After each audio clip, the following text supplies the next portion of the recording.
अब अगर तुम लोग नए हो तो सब्सक्राइब करो, वो जो लाल वाला बटन है उसके साथ स्कैम करो या फिर महफिल जमाओ, मुझे नहीं पता, बस क्लिक हो जाना चाहिए। So welcome back to channel from Math Solve Enjoy exercise 13.3 वैसे स्टार्ट कर भी दिए। तो आज हम वैसे बेसिक क्लास कंप्लीट कर देंगे क्योंकि हमारे पास 3 क्वेश्चन ही बचे हैं 7, 8 और 9। तो बढ़ते अपने सेगमेंट की तरफ, यानी कि क्वेश्चन नंबर फर्स्ट, जो कि कुछ इस तरीके से है। प्रश्न कह रहा है कि 7 सेंटीमीटर ऊंची और आधार त्रिज्या का मतलब एक ही हुआ, जिसकी त्रिज्या है 18 सेंटीमीटर वाली एक बेलनाकार बाल्टी है।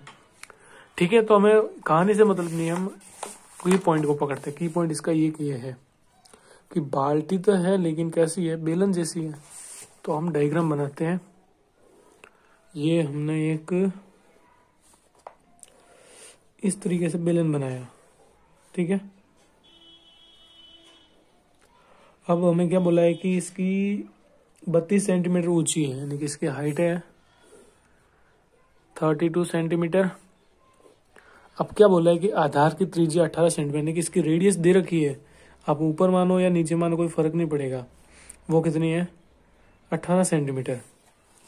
आगे बढ़ते हुए इस प्रश्न में कि बाल्टी रेत से भरी हुई है। इस बाल्टी को भूमि पर क्या किया जा रहा है, खाली किया जाता है। तो यानी कि इसके अंदर की रेती जो है वो निकाल दी, ठीक है। और इस रेती के एक शंकावार ढेरी बन जाती है। जैसे हमने मान कर चलो इसके अंदर से मिट्टी ऐसे उल्टी करी इस बकेट को, तो जो इस तरीके से एक शंकु बन गया, ठीक है, मिट्टी डालने पर। यदि इस ढेरी की ऊंचाई है 24 सेंटीमीटर, तो इस ढेरी की त्रिज्या और तिर्यक ऊंचाई ज्ञात करो। तो कैसे बन रहा है इसकी, जब इसके अंदर से रेत डाल रहे हैं जमीन पर, तो एक शंकु बन रहा है। यानी कि कुछ इस तरीके से शंकु बनेगा। जैसे कि शंकु का नाम आते ही आपको अपना वो कौन आइसक्रीम याद रखनी है, ये बनी, ठीक है, मान के चलो ये। अब इसमें क्या बोला है कि इस ढेरी की ऊंचाई 24 सेंटीमीटर। ऊंचाई का मतलब होगा ये वाला भाग नहीं होगा, ये होगा। ये हमें दे रखा है अप्रोक्स 24 सेंटीमीटर। ओके, प्रश्न क्या कह रहा है कि इस ढेरी की तिर्यक ऊंचाई ज्ञात कीजिए, और इस ढेरी की त्रिज्या और तिर्यक ऊंचाई, यानी कि इसकी ये वाली और इसकी त्रिज्या हमें ज्ञात करनी है। तो फिर सॉल्व करते हैं प्रश्न को, ठीक है। सबसे पहले तो हम लिख देते कि दिया क्या गया है। बात करते बेलन की। तो बेलन की जो ऊंचाई है उसको मान लिया स्मॉल h, जो है 32 सेंटीमीटर। ओके, एंड बाय जो बेलन है उसकी त्रिज्या, ठीक है, मैं शॉर्ट में लिख रहा हूँ, इसको मान लिया हमने स्मॉल r, जो कितनी है 18 सेंटीमीटर। अब इसके अंदर से मिट्टी डालते हैं, यानी इसका वॉल्यूम और इसका वॉल्यूम सेम होगा। अब ध्यान से देखो, अब है शंकु। अब शंकु की जो ऊंचाई है उसको मान लेते हैं कैपिटल H, जो कि गिवन है 24 सेंटीमीटर। शंकु की त्रिज्या, ठीक है, उसको मान लिया लेट्स सी कैपिटल, वो हमें फाइंड करनी है। और शंकु की जो त्रियक ऊंचाई है यानी कि L, वो हमें फाइंड करना है। तो निकाल लेते हैं। जब हम दोनों का आयतन बराबर करेंगे तो हमें रेडियस मिल जाएंगी। जब रेडियस मिलेगी तो पाइथागोरस प्रमेय लगा के सॉल्व कर देंगे। तो देखो, अब हम देखते हैं कि भाई शंकु का आयतन क्या होता है, सॉरी बेलन का, वो शंकु के लिए बेलन पाई r स्क्वायर h बराबर शंकु का आयतन, यानी कि जो आइसक्रीम है ना इसका और इसका सेम ही होता है, यानी कि पाई r स्क्वायर है। बस फर्क इतना है कि आपको 1/3 लगा देना है बस, ठीक है। अब शंकु की ऊंचाई को हमने कैपिटल H माना है, ठीक है, तो यहाँ पे लिख दिया कैपिटल H, और इसकी त्रिज्या को माना है कैपिटल R। अब देखो इससे ये कट गया। अब r स्क्वायर यानी कि स्मॉल r कितना है 18, सो 18 मल्टीप्लाई 18, और हाइट कितनी है बेलन की 32। आगे हम बढ़े तो यहाँ पे आगे 1/3 r स्क्वायर हमें निकालना है, और इसकी हाइट कितनी दे रखी है 24 सेंटीमीटर। अब जैसे कि देखिए ये r है, ठीक है। आपको ये अगर कट रहा है तो उन्हें हम काट देते हैं। जैसे कि 3 के टेबल से ओके ओके, सो 3 के टेबल से ये कितनी बार कटेगा? 8 बार, ठीक है। अब 8 के टेबल से ये कितनी बार कटेगा? 4 बार। सो अब क्या बचा हमारे पास में? 18 मल्टीप्लाई 18 मल्टीप्लाई 4 बराबर में कैपिटल R स्क्वायर। आप देखो इसके दो सॉल्यूशन तो नहीं, कई बार होता है कि जैसे इसके ऊपर रूट हटा, इसके ऊपर से घात हटी तो इसके ऊपर रूट लग जाता है। अब मैं कारण समझाता हूँ कैसे होता है, ध्यान से देखिएगा। यानी कि मान के चलो मैंने इसके ऊपर रूट लगाया, तो देखो बराबर के अगर यहाँ पे रूट से तो यहाँ पर भी रूट लगाना पड़ेगा, ठीक है। तो यहाँ पे तो घात 2 थी तो ये रूट कट गया, तो यहाँ पे तो बचा R। अब ध्यान से देखना, अब रूट में से संख्या क्या निकलती है, या तो पूरा सॉल्व करना पड़ेगा, यहाँ पे थोड़ी इजी बनाते। देखो 18 का एक जोड़ा बना, 1 18 12 आ गया, मल्टीप्लाई ये 4 किसका वर्गमूल होता है? 2 का, तो 2 आ गए बाहर, ठीक है। तो अब हमारे पास बचा गया R कितना आ गया? 36 सेंटीमीटर, ओके, क्योंकि सारे मात्रक सेंटीमीटर में है। तो R मिला जो कि है 36 सेंटीमीटर, ये आ गया। अब हमें क्या फाइंड करना है? ये देखो, ये भी हमें पता है और ये भी पता है, तो पाइथागोरस पर हमें लगा के ये हम निकाल सकते हैं। तो वो हम करते हैं इस वाले पेज पे, ठीक है। अब ये ठीक है, देखिए इधर, तो ये निकालना है, यानी कि L निकालना है। तो हमने पाइथागोरस प्रमेय के हिसाब से अगर चले तो L स्क्वायर बराबर क्या होगा? 24 का स्क्वायर और प्लस में आएगा 36 का स्क्वायर। अब L स्क्वायर यानी कि L स्क्वायर ही रहेगा, 24 का स्क्वायर होता है 576 और 36 का निकाल देते क्या होता है, ठीक है। तो रफली काम इधर 36 36 36 6 3 और देखो 6 का गुण 6 36 आ गए, 6 थे 18, 18 में 3 जोड़े 21 मल्टीप्लाई 18 के 8 आ गए, हासिल गई 1 9 और 1 10, सो 6 9 2, ठीक है, 1296 1296। अब इनको जोड़ दिया, सो L स्क्वायर बराबर 1296 एंड 576, सो 12 और ये 16 है 17 8, तो ये अप्रोक्स आ रहा है 1872। सेम रूल्स, दोनों तरफ रूट लगाओ या फिर ये प्रोसेस के बगैर भी आप सॉल्व कर सकते हैं, जैसे, ठीक है। तो अगर मैं समझा देता हूँ, इसके ऊपर से घात 2 थी तो ये को कैंसिल हो गया, ये आ गया रूट में 1872 सेंटीमीटर, ठीक है। अगर एग्जाम में यहाँ तक भी लिख के आओगे तो भी गलत नहीं होगा, ठीक है। आप अगर एक्सरसाइज के पीछे देख रहे हो तो शायद 12√13 आ रहा है कुछ, ठीक है। यहाँ तक लिखोगे तो भी चलेगा, एग्जाम में कोई गलत नहीं होगा, ओके। सो अब अपना है प्रश्न संख्या 8, जो कि कह रहा है कि 6 मीटर चौड़ी और 1.5 मीटर गहरी एक नहर है। अब नहर है वो कैसे होती है, अगर आपने गांव वगैरह में देखा होगा तो वो होती है घनाभ के आकार की, ठीक है। तो हम सबसे पहले एक नहर बनाते थे, नहर होती है घनाभ जैसी, ठीक है। वैसे इंजीनियर तो बनना नहीं है, ठीक है। Okay, so we are okay, so हमने एक नहर बनाई, ठीक है, इस तरीके से, ओके, ये बनी नहर, ओके। सो कह रहा है कि 32 सेंटीमीटर ऊंची, यानी कि ये वाला जो भाग है वो है 32 सेंटीमीटर।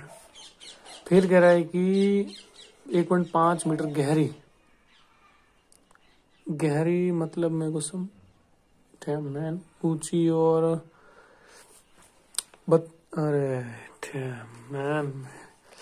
मैंने इसको पढ़ लिया, सॉरी मिसिंग हो गया, 6 सेंटीमीटर चौड़ी है, ठीक है, सॉरी गाइस। चौड़ी का मतलब ये वाला भाग कितनी है? 6 मीटर है, ये इतनी चौड़ी है। और 1.5 मीटर गहरी का मतलब ये वाला, ये कितनी है? 1.5 मीटर है, ठीक है। तो इसका हमें ये वाला भाग में मिल गया, इसकी चौड़ाई भी मिल गई और ऊंचाई भी मिल गई। आगे प्रश्न क्या कह रहा है कि गहरी नहर में पानी है ना 10 किलोमीटर पर आवर की चाल से बह रहा है, यानी कि इतनी स्पीड से पानी बह रहा है, ठीक है। अब कह रहा है कि 30 मिनट में यह नहर कितने क्षेत्रफल की सिंचाई कर पाएगी, जबकि सिंचाई के लिए 8 सेंटीमीटर गहरे पानी की जरूरत है। अब भाई पानी कहीं ना कहीं तो जाएगा, खेत में जाएगा, जमीन पे जाएगा, तो पानी की भी थोड़ी बहुत हाइट होगी। यानी कि मान के चलो ये जमीन पे गया था, कुछ ना कुछ तो ऊंचाई होगी पानी की, जैसे कि इस तरीके से देखो। ओके, तो इसकी कुछ ना कुछ तो ऊंचाई भी होगी, ठीक है। अब वो क्या कह रहा है, ऊंचाई ऊंचाई कितनी दे रखी है सिंचाई के लिए, 8 सेंटीमीटर। गहरे पानी, गहरे का मतलब हो गया इसकी ऊंचाई, तो वो हमें गिवन है जो कितनी है 8 सेंटीमीटर। बाकी सारे मीटर में दे रखे, यही सेंटीमीटर में। अब हमें ये बताना है कि कितने पानी की जरूरत है। ध्यान से देखना कि भाई एक नहर पानी को 10 किलोमीटर पर आवर की चाल से बहा रहा है, तो 30 मिनट में ये नहर कितना क्षेत्रफल की सिंचाई कर पाएगा, यानी कि इसका आधा, ठीक है। 30 मिनट का मतलब क्या हुआ, इसका आधा होगा, यानी कि भाई यहाँ से पानी जाएगा 5 किलोमीटर, ठीक है, 5 किलोमीटर पर आवर। पानी जाएगा कैसे, ऐसे ही तो जाएगा, यानी कि ये कितना है 5 किलोमीटर। अब इसको मैं मात्रक में बदलूं तो ये आ जाएगा 5000 मीटर, ठीक है। दोनों घनाभ है, सॉल्व करते हैं, देखो। So length into breadth into height बराबर length into breadth into height. अब जो गिवन है वो इससे मल्टीप्लाई किया, जैसे कि इसकी लंबाई ये रही। ये कैसे हुआ, तो ध्यान से देखना। 30 मिनट में कितना पानी बहेगा, तो 1 घंटे में जब 10 किलोमीटर पर आवर जा रहा है तो 30 मिनट में कितना होगा 5 किलोमीटर पर आवर। तो ऐसे जा रहा है तो इसकी लंबाई भी तो होगी, ठीक है। तो इसकी लंबाई है 5000 मीटर मल्टीप्लाई इसकी चौड़ाई है 6 मीटर और इसकी हाइट दे रखी है, इसकी गहराई है 1.5 मीटर बराबर। अब इसकी जो गहराई कितनी दे रखी है 8 सेंटीमीटर, तो length into breadth into height वो कितनी है 8 सेंटीमीटर। अब मैं लिख रहा हूँ 8/100। ध्यान से देखना, क्यों, देखो 1 सेंटीमीटर होता है, सॉरी 1 मीटर है ना, वो होता है 100 सेंटीमीटर। तो मुझे ये 8 सेंटीमीटर जो सारे के सारे सेंटीमीटर मीटर में है, तो ये सेंटीमीटर में था तो इसको किसमें बदलना पड़ा, मीटर में।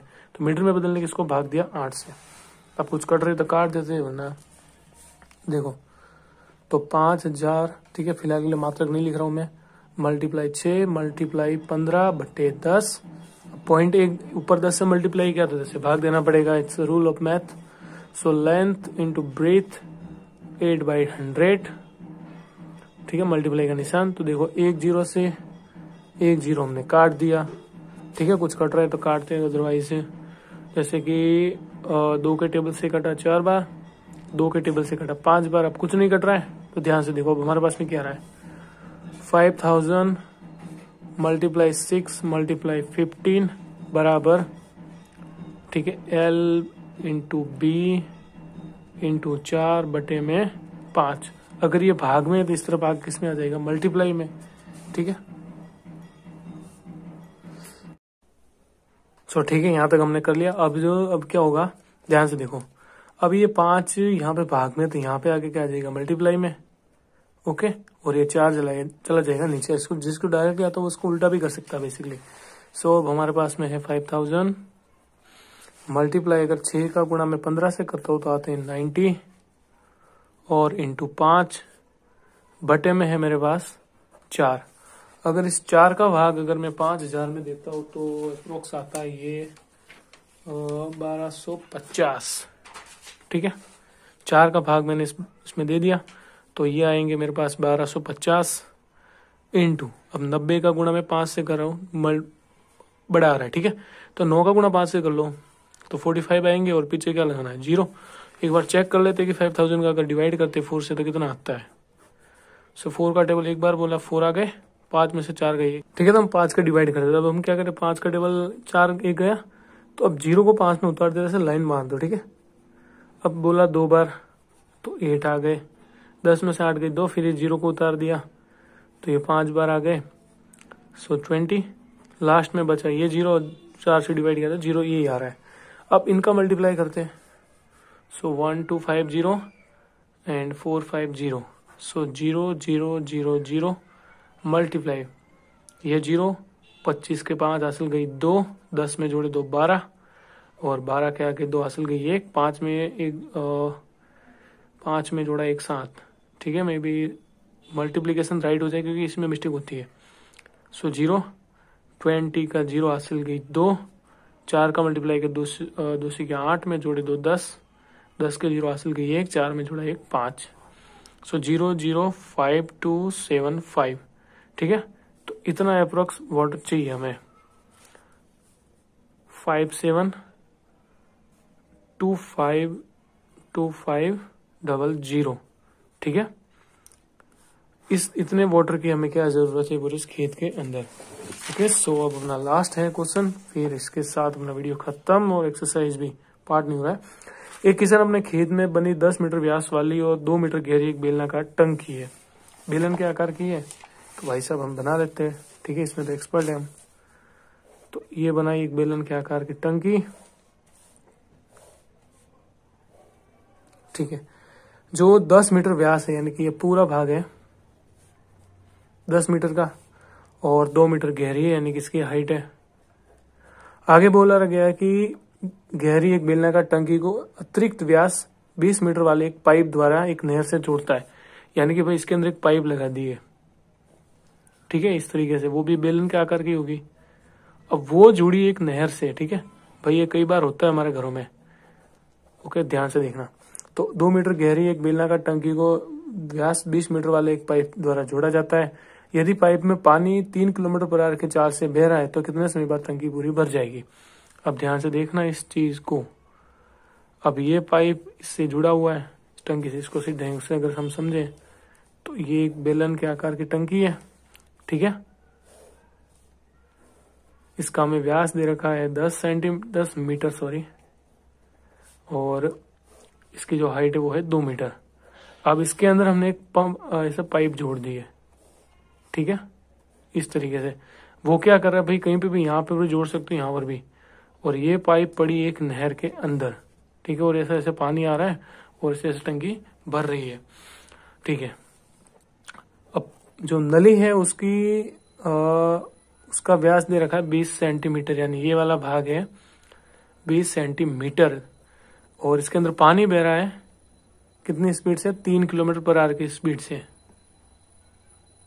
अब क्वेश्चन को समझते हैं। ठीक है, फिर से इस डायग्राम को आसानी से समझते हैं कि ये भाई एक हमने टंकी बनाई इस तरीके से, और इसके अंदर हमने एक पाइप जोड़ा हुआ है।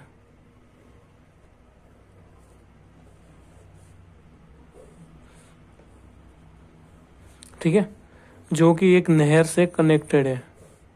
ठीक है, ऐसे ऐसे पानी आ रहा है। अब इस टंकी की जो हमें दे रखा था 10 सेंटीमीटर इसका व्यास है, और इसकी ऊंचाई है 2 मीटर। गहरी का मतलब यही है। अब इसका जो व्यास दे रखा है वो है 20 सेंटीमीटर है, और इसके अंदर पानी बह रहा है 3 किलोमीटर पर आवर की स्पीड से। तो देखो, दोनों बेलन ही है, बेलन का आयतन ज्ञात करना है। ठीक है, तो देखो अब डायरेक्टली सॉल्व करते हैं। इस बेलन का आयतन क्या होता है, पाई आर स्क्वायर एच बराबर पाई आर स्क्वायर एच। पाई तो समान है, तो पाई से पाई कटा। अब आर स्क्वायर का मतलब क्या हुआ, इसको मान लिया हमने R1, ये R2, इसको मान लिया H1 और हो गया H2। अब R1 का मतलब क्या होगा, इसका आधा, व्यास का आधा, यानी कि 5 × 5। अब हाइट हमें पता है 2 है। जब इधर आए तो यहाँ पे हमारे पास व्यास है 20 सेंटीमीटर है, तो इसमें को किसमें बदलना पड़ेगा, मीटर के अंदर। यानी कि 1 मीटर किसके बराबर होता है, 100 सेंटीमीटर के। यानी कि इसकी रेडियस कितनी आएगी, 10 सेंटीमीटर है, यानी कि 10 के अंदर किसका भाग देना पड़ेगा, 100। पहला तो ये व्यास 20 है, तो इसका आधा क्या होगा, 10 सेंटीमीटर। अब इसको मुझे मीटर में बदलना है तो 100 से भाग देना पड़ेगा। यानी इसको लिख देते हैं 10/100 × 10/100।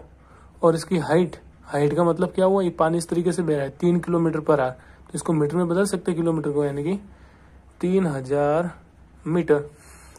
अब देखते हैं, जैसे कि इस 3 0 से, ओके सो मेरी मिस्टेक है यहाँ पे, इस तरीके से 3 0 हो गए कट, और इससे हो गया ये 0 कट। तो हमारे पास फाइनली बचा 5 × 5 मल्टीप्लाई 2 के टेबल से ये घटा 5 बार। कहीं ना कहीं तो मिस्टेक हुई है मेरे हिसाब से, वही कहाँ पे है, पाई आर स्क्वायर एच। ठीक है, सो इसका व्यास है 20 सेंटीमीटर, तो रेडियस आके 10 सेंटीमीटर यानी कि 10/100। ठीक है, एक बार फिर से ट्राई करते हैं। सो पाई से पाई r1 का स्क्वायर h बराबर पाई r2 का स्क्वायर, इसको h1 माना, इसको h2 माना। पाई से पाई हो गया खत्म, इसकी त्रिज्या होगी 5, स्क्वायर है तो इसको लिखा 5 × 5, इसकी हाइट है 2 मीटर तो लिखा 2 बराबर आर स्क्वायर का मतलब क्या, इस व्यास का आधा, व्यास है 20 सेंटीमीटर तो रेडियस होगी 10 सेंटीमीटर, इसको मीटर में बदला तो 10 में भाग दिया 100 का, तो हमने लिखे 10/100 मल्टीप्लाई 10/100। अब इसकी हाइट का मतलब यही है, 3 किलोमीटर है तो इसको मीटर में बदला तो ये आ गए 3000 मीटर। अब जैसे कि कुछ कट रहे तो काट देते, जैसे कि इस 2 जीरो से ये 2 जीरो कटा, इस 1 जीरो से ये 1 जीरो कटा, और मान के चलो कि भाई इस 10 से ये 10 कटा। सो फाइनली हमारे पास मेरा जैसे कि देखा जाए, इस 2 से कटा ये 5 बार, और इस 5 से ये 5 कटा, यानी कि 5 बराबर 3, तो 3 आ गए इसके बटे में, यानी कि 5/3। ठीक है, आवर, इतने हमें घंटे लगेंगे। अगर इसको मिनट में बदलना है तो हम क्या करेंगे, 1 घंटे में 60 मिनट होते हैं, तो इस घंटे को कर दिया 60 से गुणा, तो ये 3 के टेबल से कटे 20 बार, यानी कि 100 मिनट। ठीक है, तो यहाँ पे साइड 3 मिसिंग था, तो सॉरी फॉर दैट। तो इसी के साथ अपने वीडियो को अंत कर दे यहीं पे, और मिलते अपने अगली एक्सरसाइज में।